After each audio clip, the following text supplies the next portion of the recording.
Hello everyone, my name is James Thomason, and this video presentation is for the iTech 6240 Security Policy, Ethics, and the Legal Environment course that's required for the MSIT program at Middle Georgia State University. And the topic I chose is security issues with IoT. It's amazing how the extraordinary can become the everyday. We can turn off our lights from anywhere in the world using our smartphone. Driverless cars are just around the corner. We're living in the future, one we thought was lifetimes away. It's part of a new revolution, the Internet of Things.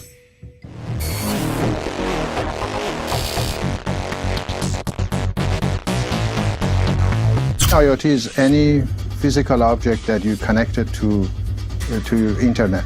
IoT is where the physical systems and the information systems collide. What IoT means to me is intelligent smart devices that bring the risks and threats that we've always seen in the industrial and digital control system space into the lives of real people. Our fridges can remind us what to pick up at the store. Doctors can check on patient status from the other side of the world. Cities can monitor everything from trash cans to buses. The potential is seemingly endless. So as you heard from the video segment, IoT has many different definitions. But basically what it comes down to is that IoT consists of any device that can connect to a network which ultimately connects back to the internet. Appliances, refrigerators that tell us what we need to pick up at the store, washing machines and dryers, which we can control from an app, toys, wearable tech such as Fitbits, heart monitors, things such as that, home automation systems, heating and air thermostats, doorbells that can see when you've got a package delivered, smart TVs, vehicles. Just about all vehicles are connected somehow back to the internet through, whether it's through our phones, whether it's through some service such as OnStar.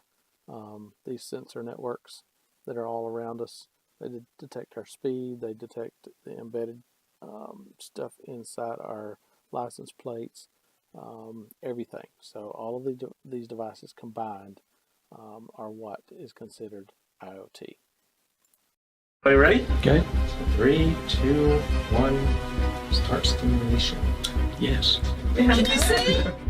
However, amazing new biomedical advances like this one may come with their own risks if we're not careful.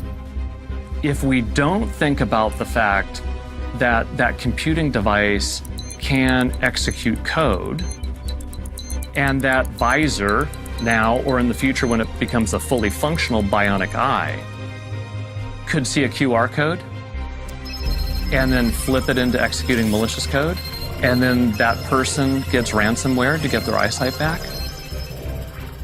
that would be a shame.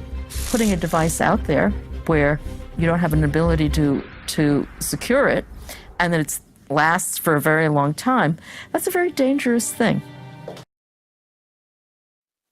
That's a very scary thought that digital components of the human body can possibly become compromised.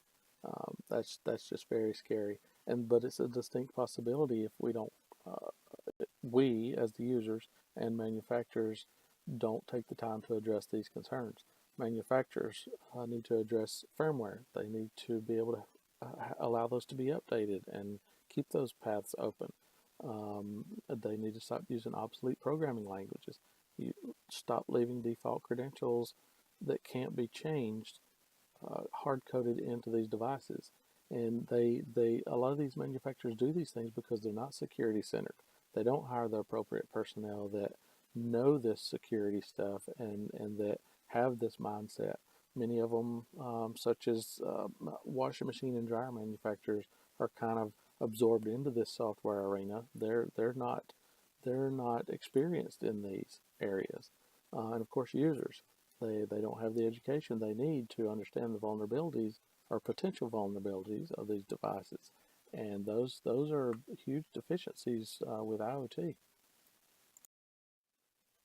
Well, we won't get into the details of these security breaches and how they manifested in this presentation, but I did want to share a couple that I found interesting. The first one I actually found very interesting and somewhat, I guess, comical in a weird kind of way. There was a fish tank thermometer in a Las Vegas casino that was network connected to be able to transmit the temperature of the fish tank back to it could have been an app or back to someone so they could monitor the fish tank. Well, this fish tank thermometer apparently was not kept updated, and it was found through a port scan or some sort of scan, and it was used to breach the network and get access to a high roller database in this Las Vegas casino. I mean, come on, an aquarium thermometer. If we can use one of those as a way to get create a breach into a network, I mean, what can't be used really? So, and the other one, the Mirai botnet, which was a huge deal, was, from what I understand, was it was a DDoS attack against Minecraft servers, and from what I understand, that appears to be a big thing between Minecraft server hosts. They will create a DDoS attack against their competition server, which will bring that traffic to their servers, and they will therefore make more money on the number of users they have. So, and I mean, this was created by some late teens and early 20-year-old college students, and it was originally not meant to go as large scale as it did, but it got kind of out of hand.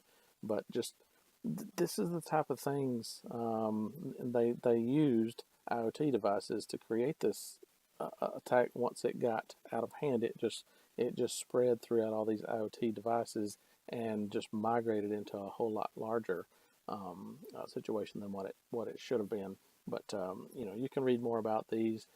Just Google those. But I just wanted to share a couple of ways that these IoT devices have been used in previous attacks.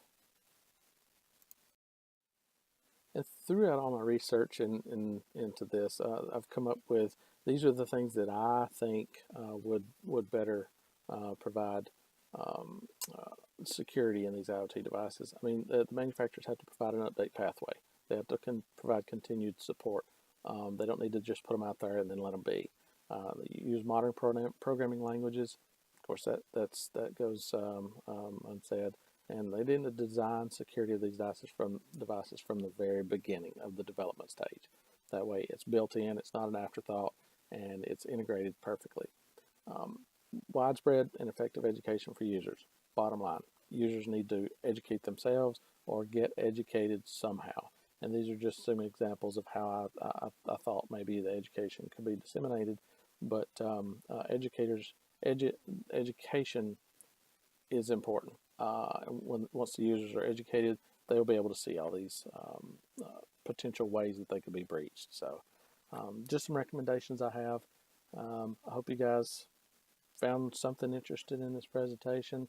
We'll have some time for questions, and just hope you guys enjoyed it. Thanks a lot.